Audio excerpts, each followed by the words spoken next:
देखो यार, 2025 में हम लोगों ने जो भी गलतियां की या किसी और ने की या किसी और की वजह से शायद इस बार आपका सिलेक्शन नहीं हो पा रहा है, या आपकी वजह से ही आपका सिलेक्शन नहीं हो पा रहा है, या दोनों की, तीनों की, चारों की, पांचों की, किसी की भी गलती नहीं थी, पेपर इतना अनएक्सपेक्टेड था कि आपका सिलेक्शन नहीं हो पा रहा है। कुल मिला के ट्रुथ तो यही है कि आपका सिलेक्शन इस बार नहीं हो पा रहा है। तो कुछ बच्चे ऐसे होंगे जिन्होंने 2025 की तैयारी ही छोड़ दी होगी कि अब हम नहीं करना चाहते हैं, वो उनका डिसीजन है भाई। कुछ लोग ऐसे होंगे जो वापस से अटेम्प्ट करना चाह रहे होंगे और इस बार 2026 का एग्जामिनेशन देने के लिए तैयारी कर रहे होंगे। कुछ लोग ऐसे होंगे जो डाइसी होंगे, उन्हें समझ नहीं आ रहा होगा कि हम 2025 की तैयारी करें या 2026 की तैयारी करें, क्योंकि अभी तक रिजल्ट नहीं आया है, वो रिजल्ट का वेट कर रहे हैं। हो सकता है कि आखिरी राउंड ऑफ काउंसलिंग तक हमें कोई ना कोई कॉलेज मिल जाए, पर ये बात मैं बहुत अच्छे से क्लियर कर दूं कि आखिरी राउंड ऑफ काउंसलिंग काफ़ी लेट होती है, और जब तक आप किसी कोर्स में एडमिशन लेंगे, मतलब अगर आप नीट में 2026 के किसी जगह पे एडमिशन लोगे, तब तक बहुत कुछ निकल गया होगा। तो ये आपके ऊपर छोड़ती हूँ। कमेंट सेक्शन में मुझे ज़रूर बताना कि आप किस कैटेगरी के हो, छोड़ दिया है, तैयारी कर रहे हो, या डाइसी सिचुएशन है। कृपया करके बताना। मेरा नाम है शिप्रा तिवारी, मैं हूँ नीट बायोलॉजी एजुकेटर। इस चैनल पे हम कवर करने वाले हैं पूरे बायोलॉजी की चीज़ें, साथ ही साथ वो सारी इंपॉर्टेंट चीज़ें जो 2026 में आपके कवर होने वाली हैं। साथ ही साथ मैं आप सभी लोगों को हर कैटेगरी की बायोलॉजी पढ़ाती हूँ। बिना किसी देरी के शुरू करते हैं। द 3 प्रो टिप्स, अगर आपने इसे 2026 में फॉलो नहीं किया तो 2025 की तरह फिर से आपकी दुर्दशा होने वाली है। तो ये दुर्दशा आपकी ना हो, इस चीज़ को हम शुरू कर दे रहे हैं जून के मंथ में ही। जून में ही मैं आपको ये टिप्स बता दे रही हूँ। जो बच्चा फॉलो कर लेगा, यकीन मानो 2026 का एग्जामिनेशन वो निकाल लेगा, और जो बच्चा नहीं फॉलो करेगा 2025 के बाद, 2026 के बाद 2027 के लिए वो इसी तरीके के किसी वीडियो का वेट कर रहा होगा। तो आपको ऐसे किसी भी वीडियो का वेट नहीं करना है। मैं ये वीडियो ले आई हूँ, कृपया करके हाथ जोड़कर विनती कि इस वीडियो को फॉलो करना बेटा, अगर सच में प्रिपरेशन के लिए सीरियस हो, क्योंकि पैसा प्रिपरेशन में बहुत लगता है, साथ ही साथ मेंटल इन्वेस्टमेंट बहुत ज़्यादा होता है, इमोशनल इन्वेस्टमेंट बहुत ज़्यादा होता है। साल भर 365 दिन हम किसी एग्जामिनेशन की तैयारी करें और जब उसमें सिलेक्शन नहीं होता तो दिल टूट जाता है, घर वालों का दिल टूटता है, पड़ोसी खुश हो जाते हैं, रिश्तेदार खुश हो जाते हैं, पर अल्टीमेटली दुख आपको और आपके माँ बाप को ही मिलने वाला है। इस दुख से आप ना गुजरें, इसलिए वीडियो को आखिरी तक ज़रूर देखें। तो सबसे पहली चीज़ जो है, देखो मैंने ना एक जनरलाइज टिप बनाई है। सबसे पहले ना आपको ये देखना है कि मैंने ना हर सब्जेक्ट के लिए अलग अलग बनाया है, पर एक जनरल टिप्स बताती हूँ मैं कि 2025 में आपने जो कुछ भी किया हम उस पर डिटेल में चर्चा ही नहीं करते, छोड़ देते हैं, ठीक है। इस बार नहीं चलेगा सुपरफिशियल स्टडी, है ना, नहीं चलेगा, बिल्कुल भी नहीं चलेगा, हंगामा बोल दीजिए इस पर। इन डेप्थ स्टडी चलेगी बेटा, इन डेप्थ स्टडी, जिसमें से फुट नोट से लेके बॉक्स से लाइन से लाइन इन टेक्स्ट एक्सेप्शन सब कुछ आपको पढ़ना पड़ेगा, ये आप जानते हैं। मैं इसमें कोई नई चीज़ ऐड नहीं कर रही हूँ। इस बार मैं जो नहीं करना है वो मैं बता रही हूँ। स्टार्टिंग से कृपया करके इसे बिल्कुल भी मत फॉलो करिएगा। कोई बना भी रहा होगा ना तो मत देखिएगा आप इसे, है ना। ये बड़ा प्रॉब्लम है ऑनलाइन एजुकेशन का, बहुत प्रॉब्लम है, बहुत प्रॉब्लम है। लोग व्यूज़ बटोरने के चक्कर में वन शॉट बनाना शुरू कर देते हैं, ये आपको नहीं करना है। कोई कंसेप्ट भी बहुत ज़्यादा शॉर्ट्स के जरिए मत देखिए आप, क्योंकि शॉर्ट्स में कितना मिनट है, 2 से 3 मिनट में कैसे कंसेप्ट एक्सप्लेन हो जाएगा।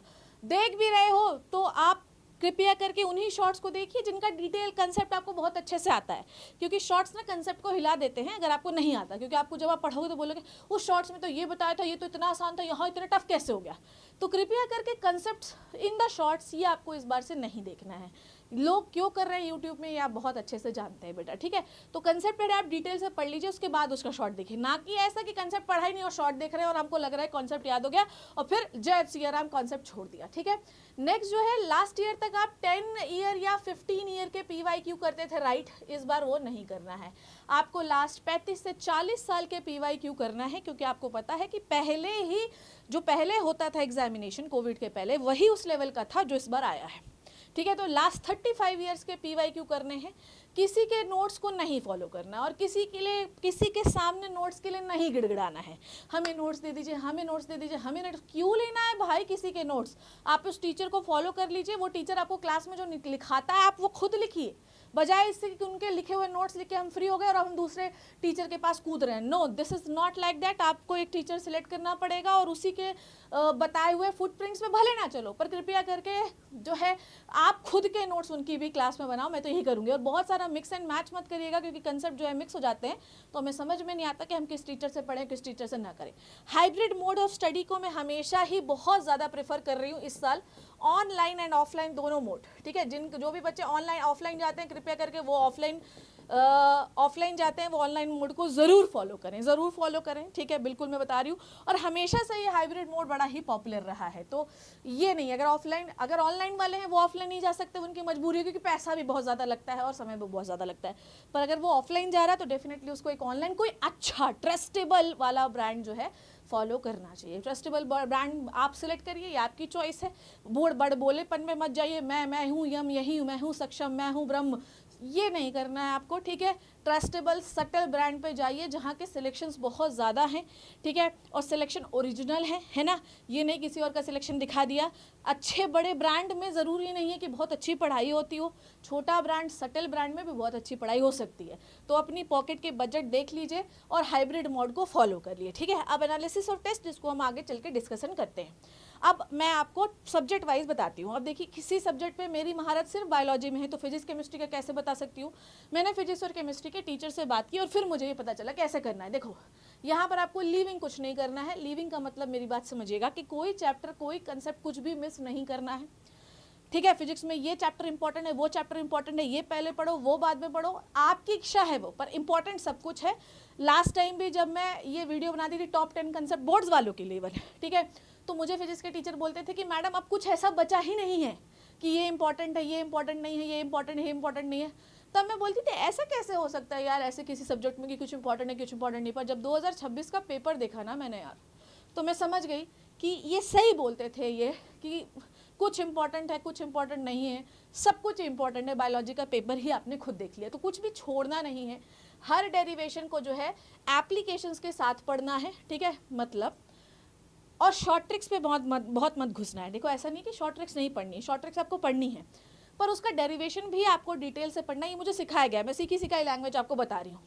अगर मान लो कि कोई कंसेप्ट आ गया जिस पर आपको डेरिवेशन पुट करना है और आंसर निकालना है, जिसमें बीच के डेरिवेशन के किसी बीच के पार्ट से, उस बीच वाले फॉर्मूले से क्वेश्चन निकलेगा या आंसर निकलेगा उसका, तो शॉर्ट ट्रिक्स उसकी आए, पर साथ में उसका डेरिवेशन भी आपको डेराइव करना आना चाहिए है बेटा।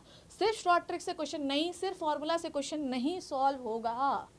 और साथ ही साथ बहुत सारे टीचर से जब मैंने बात की फिजिक्स की, तो वो कह रहे थे कि जे मेंस तक के सवाल जो है इस बार आपको पढ़ने पड़ेंगे। ठीक है, कृपया करके फिर ऐसा टीचर चुनिएगा। अब एक जो ना बहुत टीचर्स मुझे बता रहे थे पार्ट वाइज टेस्ट एनालिसिस। देखिए, टेस्ट आपको स्टार्टिंग से देना है, स्टार्टिंग से ही इस बार टेस्ट दीजिएगा आप, नहीं तो फिर से आप निपट जाओगे। अब यहाँ पर ना टाइमिंग का बहुत खेल है, टाइमर लगा के टेस्ट दीजिएगा। इसका क्या मतलब है कि 3 घंटे में क्या आपसे पेपर सॉल्व हो पाता है, नंबर 1 चीज़। दूसरी, स्टार्टिंग में ना आपको क्वेश्चन पे भी टाइमर लगाना चाहिए, इजी, मीडियम और डिफिकल्ट। इन तीनों क्वेश्चन को करने में आपको कितना समय लग रहा है। फिर नीट का पेपर उठाइए और आप देखिए कि उसमें कितने इजी, कितने मॉडरेट और कितने डिफिकल्ट क्वेश्चन आए थे, और आप अपना आर कैलकुलेट करिए कि अगर ये पेपर मेरे पास आता तो मैं इतने घंटे में सॉल्व करके देख लेता। फिर उस पेपर को सॉल्व करिए कि क्या आपने सोचा था, क्या वो इतने घंटे में सॉल्व हुआ, क्योंकि जो हम सोचते हैं वो होता नहीं है। तो क्वेश्चन पे भी इस बार हमको टाइमर लगा के देखना है कि ये डिफिकल्ट क्वेश्चन है, मेरा टारगेट है कि 1 मिनट से कम में सॉल्व होना चाहिए, 1 मिनट में होना चाहिए। क्या वो 1 मिनट में सॉल्व कर पाया? अगर नहीं तो आपको और प्रैक्टिस की ज़रूरत है। तो क्वेश्चन में भी टाइमर होगा, पेपर में भी टाइमर होगा, और बिल्कुल सेट पैटर्न होगा। लास्ट 35 ईयर्स के पेपर मैंने आपको बता ही दिए। Now we are moving to the chemistry. जब मैंने केमिस्ट्री के टीचर से बात की तो मुझे ये पता चला कि फिजिकल केमिस्ट्री में अगर आपको कमांड चाहिए है तो मोल कंसेप्ट और स्ट्रक्चर ऑफ एटम पे आपको सबसे पहले कमांड बनानी पड़ेगी और आपको जेईई मेंस तक के सवाल करने पड़ेंगे। फिर मैंने ऑर्गेनिक केमिस्ट्री की बात की तो ऑर्गेनिक केमिस्ट्री में बताया कि जनरल ऑर्गेनिक केमिस्ट्री में जो रिएक्शन मैकेनिज्म है, complete reaction mechanism in detail आपको आना चाहिए, नहीं तो ऑर्गेनिक केमिस्ट्री नहीं बनेगी। नेक्स्ट जो है, इनऑर्गेनिक केमिस्ट्री में एनसीईआरटी को रामबाण बनाइए, आप वैसे भी सबको बनाइए। हर लाइन, हर कंपाउंड का कलर, हर एक्सेप्शन, ठीक है, हर कुछ इसमें आना चाहिए आपको। इसमें पीरियोडिक टेबल, केमिकल बॉन्डिंग और कोऑर्डिनेशन कंपाउंड पे आपकी कमांड होनी चाहिए, है ना। इसमें क्या फॉलो करना है? एनसीईआरटी आपको फॉलो करना ही है, और आपको 35 ईयर्स के क्वेश्चन पेपर सॉल्व करने हैं। ठीक है, ये मैंने आपको बताया। Now we are moving to the biology. अब इतना आपने सब में लिखा था, बायोलॉजी में क्यों इतना लिखा है? क्योंकि इतने में ही आपका काम हो जाएगा, ठीक है। सबसे पहले एनसीईआरटी का टॉप टू बॉटम, और बहुत सारे लोगों का जब मैंने वीडियो देखा, शॉर्ट्स देखा, तो उसमें लोग मजाक उड़ा रहे थे कि इस बार तो एनटीए को पेज नंबर भी याद कराना पड़ेगा। इस तरीके से किसी एग्ज़ाम का मजाक उड़ाना ये ठीक नहीं लगा मुझे। दूसरी बात ये है, आप किसी एग्जामिनेशन को गाली दोगे, उल्टा सीधा बोलोगे, ठीक है, जो कि मैंने खुद भी बोला था स्टार्टिंग में। हुआ क्या, बच्चे परेशान हुए। बेटर ये कि ये सब बोलने की बजाय अब हम उनको प्रिपरेशन कराना शुरू करवाएं, ठीक है। तो एनसीईआरटी आपको टॉप टू बॉटम जो है वो बिल्कुल लर्न होनी चाहिए, सब कुछ याद होना चाहिए बेटा, सब कुछ, मतलब सब कुछ सब कुछ सब कुछ सब कुछ सब कुछ, कंप्लीट कंसेप्ट। अब एक और चीज़ होती है कि एनसीईआरटी में जो लाइंस होती है ना, कई बार उसका एक्सप्लेनेशन हमें समझ में नहीं आता, और टीचर भी आपको पता ही है क्या है, बस उनको बस वो लिखे जा रहे हैं, आपको समझ में आ रहा तो ठीक है, नहीं समझ में आ रहा तो भी ठीक है। तो ये वाले कंसेप्ट जो है हमको नहीं करने हैं। Teacher you have to choose जो हर एक लाइन को अच्छे से एक्सप्लेन करे। नहीं है भैया तो मैं तो हूँ ही आपके पास, हमेशा याद रखिए। और आप सभी लोग अगर मुझे ज्वाइन करना चाहते हैं बेटा जी, तो यहाँ पर आप t.me शिप्रा तिवारी ऑफिशियल पे जा सकते हैं। तो ये मेरा टेलीग्राम चैनल है, शिप्रा तिवारी ऑफिशियल। तो यहाँ पर आप मेरे टेलीग्राम चैनल पे ज्वाइन हो जाओ, है ना। यहाँ पर व्हाट्सएप चैनल की भी लिंक लगवा देती हूँ मैं नीचे, उस व्हाट्सएप चैनल को भी ज्वाइन कर लो बेटा, ठीक है। आप यहाँ पर मुझे मैसेज कर सकते हो, बातचीत कर सकते हो अगर कोई परेशानी है तो, ठीक है। All the applications of concept, देखो यार मैं ना जैसे कि तुम्हें समझाती हूँ, कंसेप्ट पढ़ाना, एनसीईआरटी को खुद पढ़ के लिख के समझा देना, this is not the concept और this is not called as teacher. इसे मैं टीचर तो बिल्कुल भी नहीं कहूँगी। जैसे कि आपने देखा कि ट्विंस पे सवाल आया इस बार, तो जब भी आप ट्विंस का कंसेप्ट पढ़ रहे हैं तो आपको हर प्रकार का ट्विंस पता होना चाहिए है। जब आप एप्लीकेशन पढ़ रहे थे तो आपको पता है कि पीसीआर में हम एक डीएनए से 2 डीएनए बनते हैं, तो आपको पता होना चाहिए था कि जो फॉर्मूला है वो ये है, ठीक है, कि आपका एक डीएनए से 2 डीएनए बनते हैं, तो आपको पता होना चाहिए था कि फॉर्मूला ये है। इसका मतलब ये है कि जब भी कोई कंसेप्ट पढ़ रहे हो तो उसके आसपास की हर चीज़ आपको आनी चाहिए है, ठीक है। अब देखिए, खुद के डिटेल नोट्स बनाइए, और सबको मैं यही कहूँगी, please don't follow the one shot from the starting.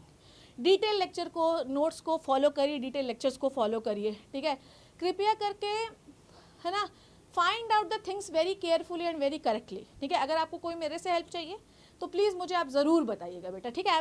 Please feel free to ask. सोचिए कि मैं आपकी बड़ी बहन हूँ, ठीक है, एक मदर फिगर ले सकते हो, जैसा चाहिए मैं आपकी हमेशा रात दिन हमेशा ही हेल्प करने के लिए रेडी हूँ बेटा। टेलीग्राम ज्वाइन कर लो, ठीक है। और कृपया करके बहुत सोच समझ के 2026 की तैयारी करना।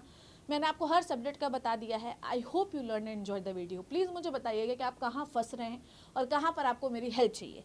होगा तो मैं कमेंट सेक्शन में ही आपको रिप्लाई कर दूंगी, नहीं तो आप मेरे टेलीग्राम चैनल पे ज़रूर ज्वाइन करिए। थैंक यू सो मच बच्चे, अपना ज़रूर ध्यान रखना। सारी चीज़ों से इम्पॉर्टेंट है तुम रहोगे तो 26 क्लियर ही हो जाएगा। तो आराम से रहो, 26 मिलकर क्लियर करेंगे। बाय बाय बच्चों, टेक केयर।